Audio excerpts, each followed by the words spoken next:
There's a school feeding program, and no less than 25 million meals have been reported to have been served at a cost of about 7 billion naira as at May 2017.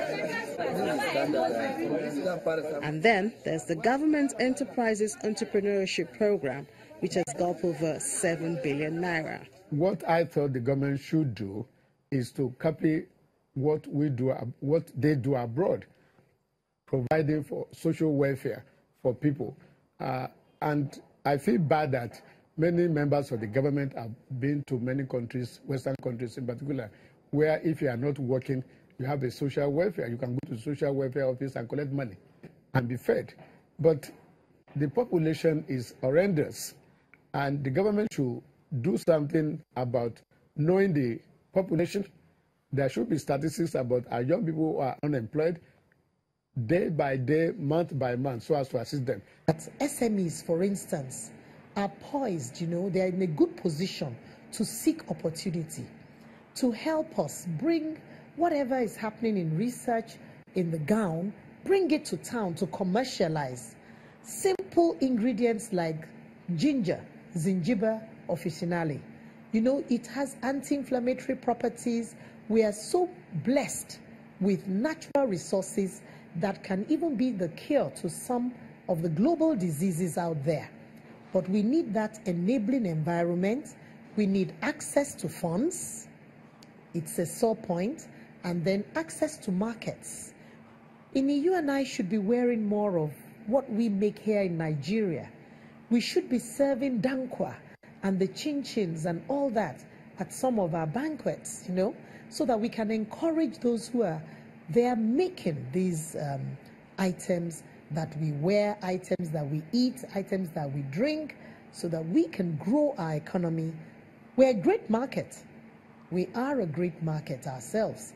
And that is one good thing about us in Nigeria. We must find a bridge, to get to the have-nots. We need the government to come in. We have social welfare, we have women affairs, but we need a kind of think tank where all of us can sit together and really map out a strategy. Because right now, a lot of us are working in silos.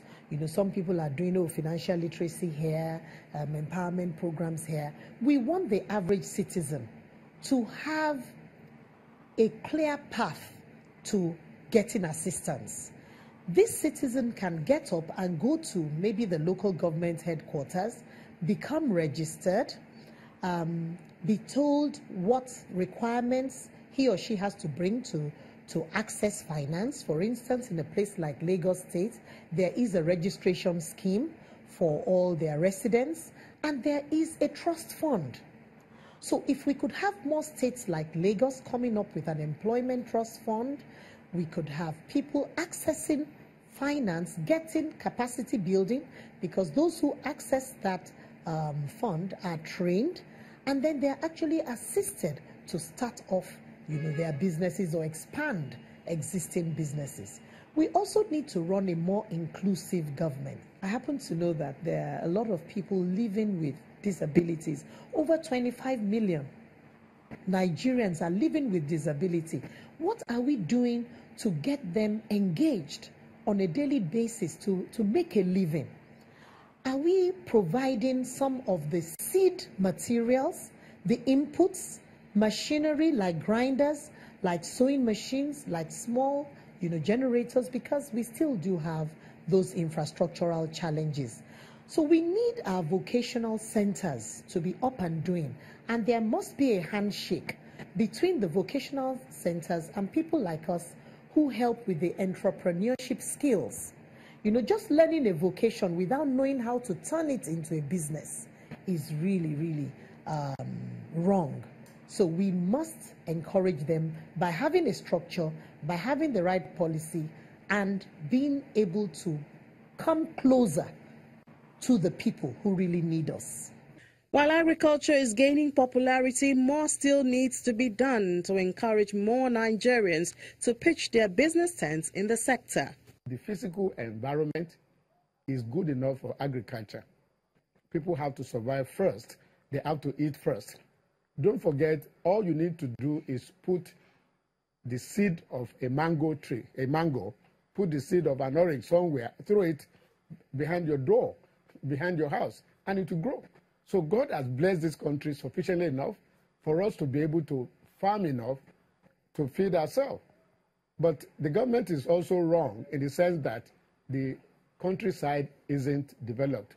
So if the federal government can go to develop the rural areas, many people who drift over to the big cities won't do that, because God has blessed this country such that our physical environment is very good for agriculture.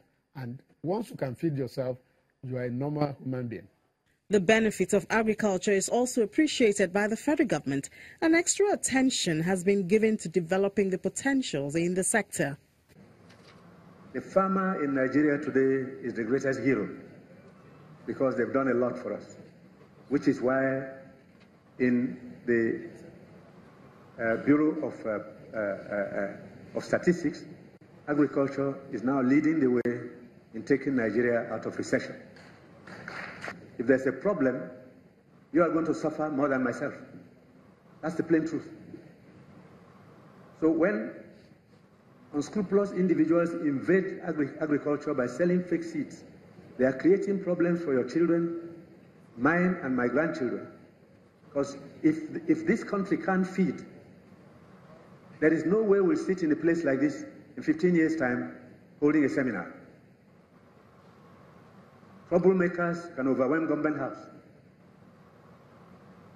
So it's about survival. So take this work seriously. We're on our way, and the time is near when Nigeria will become the most powerful country in the developing world. And perhaps hope is not lost in the area of using the law to reduce poverty, as the National Assembly has hinted on proposing legislation to create the National Poverty Eradication Commission, which would see to the sustainable implementation of poverty eradication programs. The National Assembly, to the extent that they have powers to make laws, they can, establish a commission. And the commission will not be different from commissions like the NDDC, the Niger Delta Development Commission, and there's also the Northeast Development Commission they are coming up with now, and all kinds of commissions that they fund by the budget every year. So if they establish that kind of commission by law, then of course it will get funding, because all commissions must have fundings by law, in every budget. So if they do have if they have the funding, then they don't have the capacity and the powers by law to now provide such services to people. But then it will not be, it will be a situation of discretion on the part of the commission. Now, it will not be a matter of enforceable rights by those who are poor and neglected. It will be just like NDDC. The commission, the Niger Delta Development Commission, no community can go to court to say you must come and repair our roads. You must come and provide pipe. It's their discretion to sit down every year to say, well, we think this community now needs water. We think this community needs roads. So it will be their discretion to now provide these services, for that community, those areas. So also, if you have this kind of commission, it will not be a matter of enforceable rights by the needy, by the neglected and all of that. But of course, they will have powers to take care of them, but not all of them. Maybe every year they will now have a batch that they say, well, this year there's a budget for about 100 people who are homeless, or 50 people who are homeless, on and on like that. So it can work, it can alleviate the problem, to a large extent, but it will not solve the problem of picking up every single person from the streets. That's our big story. You can share your ideas on how to help spread charity among the underprivileged, as well as accelerate creation of jobs. Thank you so much for watching. I'm Ini John Mekwa.